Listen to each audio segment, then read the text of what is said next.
उसके बाद ये गरिमा गीता की पुस्तक, इसमें परमेश्वर ने पेज नंबर 187, गरिमा गीता की पेज नंबर 187, इसमें परमात्मा क्या कह रहे हैं? गरीब आग पराई आपनी, हाथ दिए जल जाए। आग चाहे अपनी हो चाहे पड़ोसी की हो, अगर उसमें हाथ दोगे तो क्या होगा? आग ये थोड़ी देखेगी कि ये मेरा मालिक है, हाथ दोगे तो जलाएगी। कबीर आग पराई आपनी, हाथ दिए जल जाए। नारी पराई आपनी, भोगे सब कुछ जाए। परमात्मा कहते हैं स्त्री चाहे अपनी हो चाहे किसी पड़ोसी की हो चाहे कोई पराई हो, उसके साथ यदि हम संभोग क्रिया करते हैं तो परमात्मा कहते हैं भोगे सर्वस जाए। ये अमर वाणी है परमात्मा की।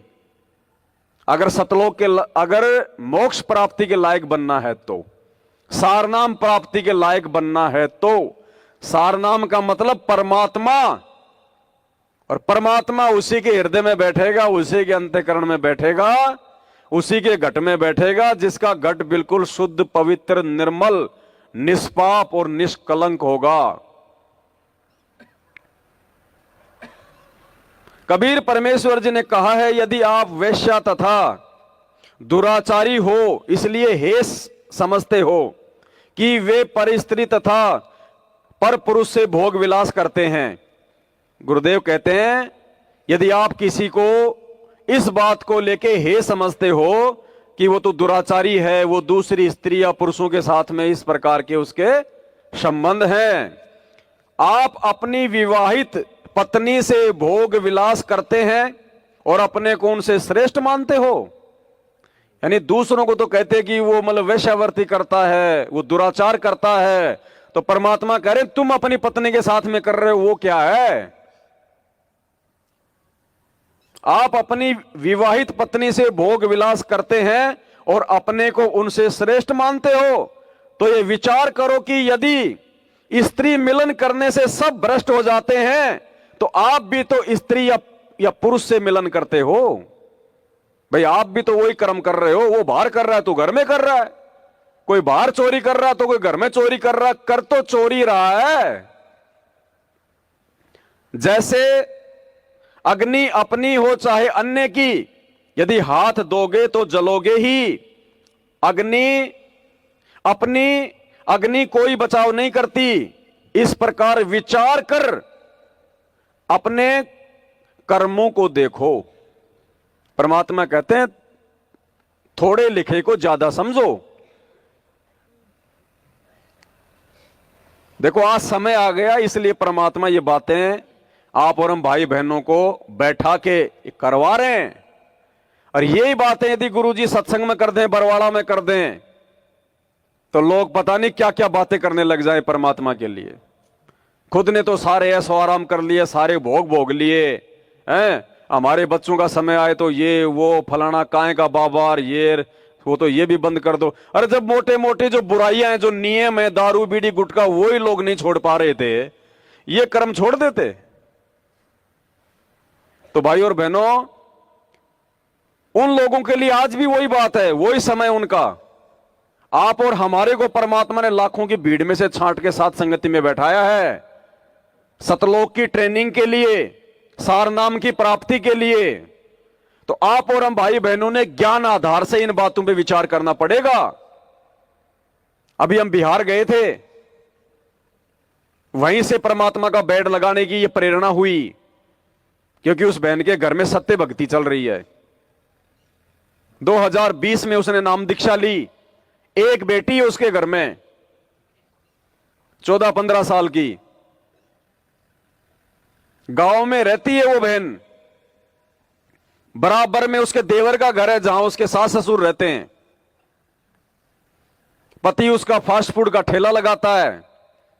2020 में उस बहन ने नाम लिया और ज्ञान समझ में आ गया 2 महीने बाद में उसने अपने पति से कह दिया कि मैं और संतान पैदा नहीं करूंगी, मुझे ऋण संबंध नहीं बढ़ाने, मुझे संस्कार घटाने हैं, बढ़ाने नहीं है, मैं सदा नहीं रहूंगी। बेटी को तो चलो शादी कर दूंगी, दूसरे घर चली जाएगी, अगर बेटा हो गया तो मेरे तो संस्कार बनेंगे, मेरे संबंध जुड़ेंगे, पोते फिर उसके पोते, मैं तो यही सोबरी ऋषि की तरह मैं तो मार खा जाऊंगी। और अपने पति से कहा कि चाहे आपने भक्ति करनी या नहीं करनी है, तीनों ने नाम ले लिया था कि मैं आज के बाद में आपके साथ में किसी प्रकार का कोई भी गलत काम नहीं करूंगी, मुझे अपना मोक्ष करवाना है। तो जब आत्मा इतनी दृढ़ होके कोई जब वो फैसला लेती है तो परमात्मा उसका साथ देता है। और ज्यादा उम्र नहीं है उनकी, 30 साल के अंदर अंदर है दोनों। उसके पति ने कहा कि कोई बात नहीं, आप सही कह रही हो, हमने तो अपना आत्म कल्याण करवाना है। और उसी दिन से एक बार कहने से उसका पति मान गया। ये गुरुजी का आशीर्वाद है जी, भगवान की। और परमात्मा साक्षात आते हैं उस घर में। कोई भी बात होती है, कोई भी मन में शंका हो जाती है तो परमात्मा आके समाधान करते हैं। फिर माहौल से पता चल जाता है। ऐसे घर में इतना विरोध था उस बहन ने, उस गांव का, अपनी सास का, अपने रिश्तेदारों का, अपनी मां का, लेकिन उसने कहा कि नहीं, मेरी असली मां, मेरा असली बाप मेरा गुरुजी है और मुझे तो मोक्ष प्राप्त करना है, मैं किसी के झांसे में आने वाली नहीं। और यही वो कारण बनते हैं मोक्ष प्राप्ति के। क्या कहते हैं परमात्मा? नुक्ते ऊपर रिजेगा, करोड़ों कर्म जल जाए तुम्हारे। ये नुक्ता होता है ये। अरे माला तो सभी फेर रहे हैं, 3 समय की आरती का ढोल तो सभी पीट रहे हैं हम। वो विशेष कर्म कौन से हैं जिनके करने से परमात्मा प्रसन्न हो? गुरुजी कहते हैं तुम सोचोगे तुम अपनी भक्ति से तुम पार हो जाओगे।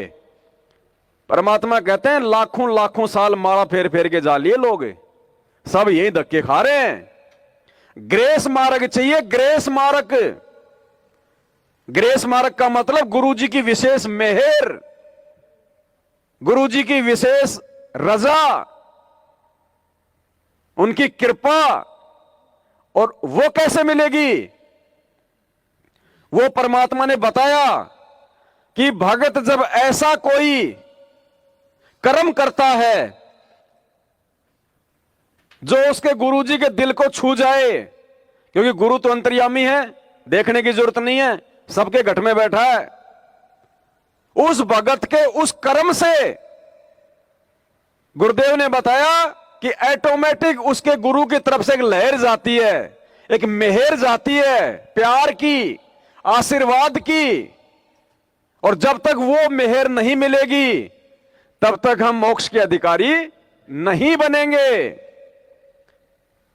परमात्मा के मुख कमल से सुन लीजिए।